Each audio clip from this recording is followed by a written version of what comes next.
जय हिंद प्यारे दोस्तों, आप सभी को आपके अपने हाईलाइटेड कोचिंग सेंटर में स्वागत है। मैं उम्मीद करता हूँ आप सभी जहाँ भी होंगे अच्छे होंगे और बेहतरीन तरीके से पढ़ाई करेंगे। दोस्त, आप सभी अच्छे से पढ़िए। आप सभी का एग्जाम बहुत ही नज़दीक है, आपको पढ़ना बहुत ही ज़रूरी है। और आप सभी के लिए जो वन टॉपिक वन वीडियो है, यह आज की क्लास में यह 5 नंबर में भी आ सकता है। यह मगर यह गारंटी है कि ऑब्जेक्टिव में जरूर आएगा। यहाँ से क्वेश्चन बनता है, हो सकता है पूछ सकता है एल्केन का सूत्र, एल्कीन का सूत्र, एल्काइन का सूत्र। ठीक है, तो इन सभी पे आप सभी अच्छे से ध्यान दीजिएगा। आज जो बताएंगे इसमें से जरूर आएगा, आपसे नोट जरूर कर लेना। ठीक है, तो चलिए चलते हैं। देखो, आज जो हम पढ़ाएंगे हाइड्रोकार्बन। हाइड्रोकार्बन क्या है? हाइड्रोजन और कार्बन का बना हुआ। ठीक है, हाइड्रोकार्बन हाइड्रोजन तथा कार्बन का बना अणु है, इसे हाइड्रोकार्बन कहते हैं। यह कार्बन का एक, समझ लो कि कार्बन के बहुत से अणु बनता है। ठीक है, बहुत से यौगिक है कार्बन के। उस यौगिक में सन हमें आज पढ़ना है कुछ इंपॉर्टेंट यौगिक। कार्बन की जितनी संख्या उससे हजारों कार्बन की यौगिक बना सकते हैं। उसमें सन आज जो पढ़ रहे हैं, आज इंपॉर्टेंट चीज है। इसमें देखेंगे कार्बन के कुछ रूप है, कार्बन के प्रकार है, जिसमें कार्बन हाइड्रोकार्बन के जो प्रकार है उस पर ध्यान दें। इसमें समझना, इसमें हम पढ़ेंगे क्या? एलिफैटिक। यह हमारा एलिफैटिक है। एक एलिसाइक्लिक होता है, एक एरोमेटिक होता है। ठीक है, आपको जो केमिस्ट्री चैप्टर में पढ़ना है वह यही पढ़ना है। ठीक है, यहाँ ध्यान देना। एलिफैटिक आज कुछ इंपॉर्टेंट चीज बताए, फिर उसके बाद एलिसाइक्लिक और एरोमेटिक का बता देंगे, का ध्यान रखना। इसके बाद जो हमारे पास जो भी एल्केन इल्किन के इंपॉर्टेंट पॉइंट है आज कुछ बता रहे हैं, इसका नेक्स्ट वीडियो आएगा तो उसमें बता देंगे। तो इसमें देखो, हम चलते इसमें। एलिफैटिक जो है, इसमें हमें क्या करना है? एलिफैटिक का एक कार्बन का खुला श्रृंखला है। ठीक है, अब वो एक गोल साइकिल बना दे, उसे हम क्या कहेंगे? यहाँ पर एलिसाइक्लिक कहेंगे। ध्यान रखिएगा आप लोग, एक गोल श्रृंखला बंद श्रृंखला बना एलिसाइक्लिक कहेंगे। और एक ऐसा जो हो जिसमें कि गोल भी हो बंद भी हो सकता है, यानी कि कुछ अनुसूत्र के अनुसार हो, और इसमें क्रियाशील, समझ लो कि क्रियाशील तो जुड़ा हो। ठीक है, वह सब हमारा एरोमेटिक में आ जाएगा। यहाँ ध्यान दीजिएगा, हम बताने वाले जी इसमें। देखो यहाँ जो है एलि एलिफैटिक में जो खुली श्रृंखला वाले कार्बन श्रेणी है, इसमें कार्बन की लंबी लंबी श्रृंखला हम जोड़ सकते हैं, बहुत लंबी लंबी, क्या रखना। तो इसमें भी हमें बांट दिया गया है प्रकार, यह 2 प्रकार के होते हैं। ठीक है, इसमें क्या हुआ? एक संतृप्त होता है, एक असंतृप्त होता है। संतृप्त का मतलब क्या? कार्बन कार्बन के बीच बंधन की संख्या एक से, यानी एक इलेक्ट्रॉन या कार्बन साझा करे, एक इलेक्ट्रॉन या साझा करे। जैसे यहाँ ध्यान दो, यहाँ कार्बन और यहाँ कार्बन, C4 कार्बन है, यहाँ भी एक इलेक्ट्रॉन अपना साझा कर रहा है, यहाँ भी एक इलेक्ट्रॉन साझा कर रहा है। जब ऐसे यह साझा करेगा, हमें कार्बन कार्बन के बीच क्या हुआ? सिंगल बॉन्ड बनेगा। ठीक है, या कार्बन हाइड्रोजन के साथ भी सिंगल ही बॉन्ड बनेगा। जो सिंगल बॉन्ड वाले होते हैं वह संतृप्त होते हैं, सेचुरेटेड जिसे बोलते हैं। अनसेचुरेटेड जो होता है वह क्या होता है? द्विबंधन और त्रिबंधन। क्या ऐसा कुछ है? ऐसा कोई ऐसा चीज है जो अनसेचुरेटेड है? आपको पहचानने के लिए दैनिक जीवन में क्या मिल सकता है? देखो, घी होता है, नारियल का तेल होता है, ये सभी देखते हो ठंडा टेम्परेचर के अनुसार क्या हुआ? जम जाता है, उसकी अवस्थाएं बदल जाता है। ये सभी समझते हो, अवस्थाएं बदल जाएगा।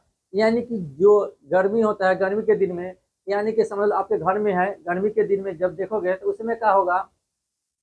तो वह द्रव रूप में रहेगा। जैसे टेम्परेचर में कमी आएगा वह ठोस बन जाएगा, एक सॉलिड अवस्था ले लेगा। क्या जानते हो? आपके घर में होगा, देखिएगा, आप सभी जरूर होगा, उससे आप चेक कीजिएगा, आपको समझ में बहुत अच्छे से आएगा। घी होता है, घी भी जम जाता है ठंडे के दिन में, नारियल तेल जम जाएगा। यह सभी क्या है? सेचुरेटेड है, संतृप्त है। इसमें कार्बन कार्बन के बंधन की संख्या क्या होता है? सिंगल होता है। इसके अलावा देखिए केरोसिन तेल, इसके अलावा जो असंतृप्त में बता रहे केरोसिन तेल है, इसके बाद जो सरसों का तेल होता है, यह सभी क्या होता है? वह कभी नहीं जमता है टेम्परेचर पर। जितना टेम्परेचर डाउन कर दे कभी नहीं जमेगा। जब नहीं जमेगा तो वह क्या होगा? असंतृप्त होता है, मिलावटी होता है। इसमें ऐसे बहुत से वनस्पति तेल आते हैं, याद रखना, वह सभी मिलावटी होंगे, वह सभी नहीं जमेगा। जब नहीं जमेगा तो उसे असंतृप्त कहेंगे। और आजकल के जीवन में लोग असंतृप्त चीज बहुत खाते हैं। जो संतृप्त नहीं खाते हैं, हो सकता है कि संतृप्त जो होगा शरीर के आपके नस में जम जाए, जिससे समझ लो हार्ट अटैक आने के भी चांस होता है। इसी लोग बहुत कम खाते हैं असंतृप्त चीज।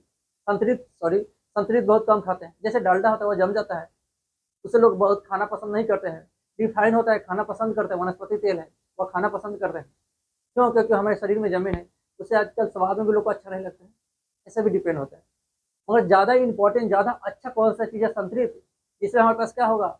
संतृप्त में इसमें हमारा डालडा हो गया, घी हो गया, ये सभी खाइए, आपके लिए इंपॉर्टेंट, मगर उसके लिए आपको मेहनत भी करना पड़ेगा, तभी जाकर होता है। यह ध्यान रखिएगा, यह संतृप्त है, यह असंतृप्त है। इसमें एल्केन है, एल्केन में क्या होता है? कार्बन कार्बन की श्रृंखला होता है। क्या देखिएगा, इसमें सूत्र जो होता है, देखो यहाँ लिखा हुआ है, आप सब समझ लीजिएगा, CH, ठीक है, तो CN और H के बाद 2N+2 लिखा हुआ, मतलब क्या है? यहाँ हम इससे हम क्या कार्बन के बहुत से ऐसे हमें अणु बता सकते हैं, कार्बन लंबी श्रृंखला वाला बना सकते हैं। यह हमारा सूत्र है। यह बात एन जो हमारे कार्बन की संख्या बताता है, एन जो है एल्केन में कार्बन की संख्या 1 2 3 4 ऐसे बताता है। अगर कार्बन 1 है, बताओ एन के मान 1, इसमें बताओ यहाँ क्या रखेंगे? यहाँ भी एन के मान 1 है। अब 1 में 2 से गुणा तो 1 होगा और 2 है जुटेगा, यानी कितना हो जाएगा? 4। कार्बन 1 है तो हाइड्रोजन 4। इस तरह से देखो यहाँ पे लिखे हुए भी हैं मीथेन, मीथेन में चेक करना, देखो यहाँ पे ए स्पेलिंग है, ए नहीं होगा, ई होता है, ठीक है, ई होता है। और कहीं देखो यहाँ भी है, कोई दिक्कत? अब यहाँ ध्यान दीजिएगा, यहाँ पे देखिए जैसे कार्बन 1 आएगा तक 1 का मतलब 1 लिखेंगे, और हाइड्रोजन इसमें 4 हो गया, यानी कि 1 में 2 से गुणा 2 और 2 जोड़ देंगे, यानी 4। एल्केन वाले फैमिली को तुम्हें पहचानना होगा कि एल्केन वाले फैमिली कैसे होते हैं। एल्केन वाले जो भी फैमिली होंगे, उसमें कार्बन की संख्या जितना होगा उससे दोगुना कीजिएगा और 2 ऐड कर लीजिएगा ना, तो आपके हाइड्रोजन की संख्या आ जाएगा। याद रखिएगा, हाइड्रोजन की संख्या, ठीक है। इसके अलावा कोई भी क्रियाशील मूलक जुड़ सकता है, मगर ये कार्बन कार्बन के बीच जो बंधन होगा वह सिंगल ही होगा, इसे हम एल्केन फैमिली कहते हैं। इसे ध्यान रखिएगा आप लोग। इस तरीके से जो हमें एल्केन का लिखे हैं, यह सूत्र है, कार्बन कार्बन के बीच सिंगल बॉन्ड है। यहाँ देखिएगा मीथेन में कार्बन 1, हाइड्रोजन की संख्या क्या है? 4। अब बोलिएगा आप लोग कि नहीं समझ में, समझाएंगे, समझ तो कार्बन जो है, या ध्यान दीजिए, कार्बन 1 है, इसमें क्या है? यहाँ हाइड्रोजन, यहाँ हाइड्रोजन, यहाँ हाइड्रोजन, यहाँ हाइड्रोजन। देखो यह जो है ना, कार्बन के पास 4 होता है, हाथ होता है, ये चारों तरफ से अपना चारों हाइड्रोजन को बांध लेगा, इतना पावर होता है, 4 हाथ, ठीक है, यह बांध लेगा। कार्बन के बाद देखो 4 इलेक्ट्रॉन बाहर कक्षन है, या एक हाइड्रोजन से साझा करेगा, इसे साझा करेगा, इसे साझा करेगा, साझा करेगा। या रिवीजन क्लास है, तो आपको समझना होगा, बहुत से ऐसा टॉपिक हम लेके आएंगे जो आपकी एग्जाम के पॉइंट व्यू से बहुत ही इंपॉर्टेंट है, याद रखिएगा। ये सब हो गया, देख रहे हैं कार्बन हाइड्रोजन से भी जुड़ा है, हाइड्रोजन के बाहर में एक ही इलेक्ट्रॉन एक एक जुड़ेगा, बाकी कार्बन है, कार्बन से जुड़े, ये तो समझ में आ गया। अब ऐसा ही आगे भी होगा। आगे देखो यहाँ कार्बन 2 हाइड्रोजन 6, बताइए सूत्र देखो, कार्बन की संख्या जितना होगा उसमें दोगुना करके और 2 ऐड कर देना, तब हाइड्रोजन की संख्या आएगी। देखो यहाँ देखो, यहाँ कार्बन की संख्या 2 रखेंगे और 2 में गुना 4 + 2 6, यानी कि हमें इथेन हो गया। और कहिए कि नहीं, ये तो नहीं, इथेनॉल, उसके बाद और भी है, क्लोरो इथेन होगा, ब्रोमो इथेन, ये सभी आएगा, तो इसमें तो कहाँ होगा? हाइड्रोजन की संख्या तो घट जाएगा। उसमें हमें का क्रियाशील मूलक जुड़ता है, जिसका एक हाइड्रोजन को रिप्लेस करता है, उससे फर्क नहीं है। यहाँ देख रहे ना, उससे फर्क नहीं है क्या कि हमें हाइड्रोजन रिप्लेस कर रहा है कि नहीं, मगर यहाँ चेक कर सकते हो। यहाँ जो हमें सिंपल में है, सिंपल में methane, ethane, propane, butane, pentane, hexane, यह सभी का होगा, हाइड्रोजन की संख्या जो होगा कार्बन की संख्या दोगुना और +2 होगा। अब उसको रिप्लेस करके दूसरा क्रियाशील मूलक जुड़ सकता है, उसमें तो कोई दिक्कत नहीं, उसको आपको समझना होगा। हम ऑब्जेक्टिव क्वेश्चन के पॉइंट ऑफ व्यू से बता रहे हैं, ठीक है। आज की क्लास में ज़्यादा का ऑब्जेक्टिव क्वेश्चन मिलेगा याद रखना एग्जाम में, या फिक्स है कि आज की क्लास से एग्जाम में आएगा, आपको फाइनल एग्जाम हो या सेंटअप एग्जाम, ध्यान रखिएगा। यहाँ से यह हो गया, द्विबंधन हो गया। इसके बाद द्विबंधन में बताएंगे, पहले एल्केन वाला समझाते हैं।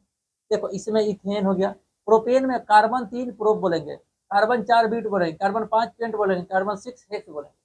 क्या देखना, मीथ का मतलब क्या होगा? 1, इसीलिए लास्ट में ANE जोड़ा हुआ है, देखो ANE यहाँ पे ANE जो शब्द है ना, इसे हम उठाकर यहाँ लिख देते हैं, जो यह बताता है कि ये एल्केन फैमिली, यह बता रहे कि एल्केन फैमिली है, जिसमें हमारा क्या है CH4 मीथेन और C2H6 ethane, propane, butane, pentane, जो सब ये लास्ट में लग रहा है, ये हमें एल्केन फैमिली के बता रहा है। अब आगे चलते हैं, एल्केन के बाद जो होता है संतृप्त में आता है द्विबंधन होता है, जैसे एल्कीन, और एल्कीन में ENE लग गया, एल के देखो एल्क ANE, एल्कीन ENE, इसमें द्विबंधन, इसमें एल्काइन इसमें त्रिबंधन देख रहे हो, एक बंधन के अलावा जो भी होगा वो असंतृप्त होगा, द्विबंधन हो या त्रिबंधन हो उससे कोई फर्क नहीं पड़ेगा, मगर वो असंतृप्त होगा, याद रखिएगा। चलिए तो यहाँ ध्यान दीजिएगा। अब हम बता रहे हैं द्विबंधन में जो है कार्बन की संख्या, कार्बन कार्बन के बीच बंधन की संख्या 2 होगा। अब वो कैसे होगा वह ध्यान देना। यहाँ कार्बन एक और यहाँ जोड़ देते हैं। देखो यह कार्बन के साथ बहाते हुए 4 इलेक्ट्रॉन होता है ना, एक इससे जुड़ गया, बाकी जो बच गया बाकी तो जोड़ दो, हो गया। वह क्या हुआ इसमें, देखो यह हमें क्या द्विबंधन अभी कहाँ है, इसमें द्विबंधन नहीं है और हमें द्विबंधन बताना है। हमें द्विबंधन के लिए अगर एक हाइड्रोजन को रिप्लेस करेंगे एक एक दोनों में से, अब ये जैसे ही रिप्लेस करेंगे तो यहाँ आके एक बंधन इसके साथ बना देगा। अब चेक करो यहाँ से, ठीक है, अब यहाँ से चेक करो, यहाँ जो हम बता रहे हैं आपको ध्यान दीजिएगा। यहाँ जो है यहाँ से एक हाइड्रोजन, यहाँ एक हाइड्रोजन बन गया, फिर यहाँ से आएगा तो यहाँ एक हाइड्रोजन और यहाँ एक हाइड्रोजन, ऐसे जुड़ गया। यहाँ से जब यह जुड़ रहा है तो सोचिए द्विबंधन हमें कहा है, यहाँ पे जो है ना इथेन वाला, इथीन, इथीन में देख रहे हो यहाँ द्विबंधन, कार्बन 2 हाइड्रोजन 4, कार्बन 3 हाइड्रोजन 6। इसमें जो है अनुसूत्र देखो यहाँ लिखा हुआ है, देखो इसमें एल्कीन यहाँ लिखा हुआ है, यहाँ ध्यान देना, कार्बन की संख्या n, कार्बन की जो संख्या था उससे 2 गुना हाइड्रोजन की संख्या 2 है, ठीक है।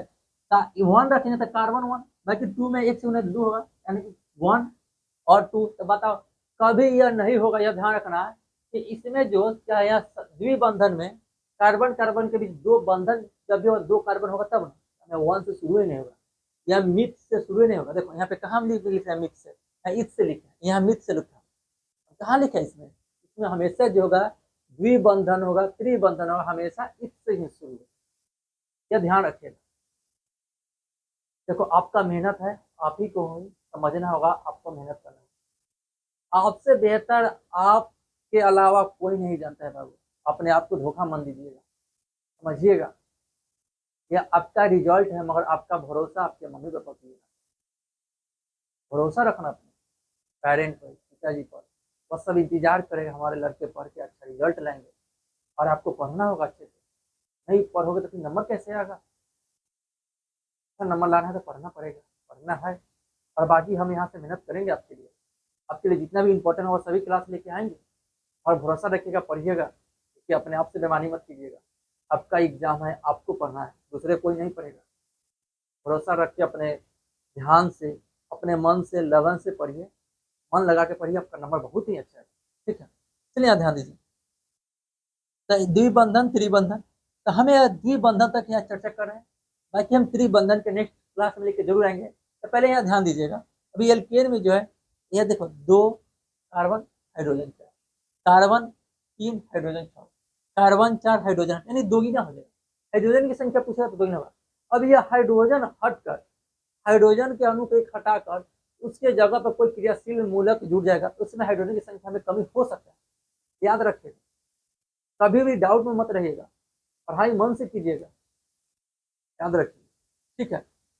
तो आज ये क्लास में हम इतना ही रखेंगे। पहले यहाँ ध्यान दे दीजिए थोड़ा सा, साइक्लिक हो गया, और एरोमेटिक जो होता है ना, यह बेंजीन वाले सूत्र आता है, आपका बेंजीन वाले सूत्र आता है। हम आपसे पूछ रहे हैं, आपको कमेंट बॉक्स में बताना होगा, ठीक है। इथेनॉल का सूत्र क्या होता है बताना होगा आपको, इथेनॉल का सूत्र, इसका जरूर सूत्र बताइए। इसके अलावा आपके मीथेन जो होता है, मीथेन में बंधन की संख्या कितना है, बंधन की संख्या बताना है, यहां तक ठीक है। इसके अलावा एक और क्वेश्चन पूछना है आपको, जो यह लिखा हुआ है इसमें सिग्मा और पाई बॉन्ड, जो बेंजीन है ना, यह बेंजीन के बारे में लिखा है, बेंजीन में बताइएगा इसमें पाई बॉन्ड की संख्या कितना है, और इसके बाद सिग्मा बॉन्ड जो होता है ना, सिग्मा बॉन्ड की संख्या कितना, क्या बताइएगा। और हाँ है आप सभी, नहीं आए तो कमेंट बॉक्स में पूछ लेना, कहीं भी डाउट हो पूछ लेना, आपको जरूर उसी समय रिप्लाई करेंगे। तो आज इतना रखते हैं, हमें उम्मीद है आप सबको काफ़ी अच्छे समझ में आया हो। बाबू मेहनत कीजिए, मन लगा के पढ़िए, आपका रिजल्ट ही आपका मेन भरोसा है। अभी से ही पढ़ना शुरू कर दो, नहीं पढ़ रहे हो तो आपके लिए हर तरीका से वह मम्मी पापा मेहनत करें, अच्छा रिजल्ट लाए, किसी भी हालत में, वह धूप गर्मी किसी भी तरीका से वह नहीं छोड़ रहे हैं, आपके लिए मेहनत कर रहे हैं, बस आपको पढ़ने के लिए, आपको पढ़ाने के लिए, ठीक है। आज इतने रखेंगे, मेहनत कीजिए। Okay bye.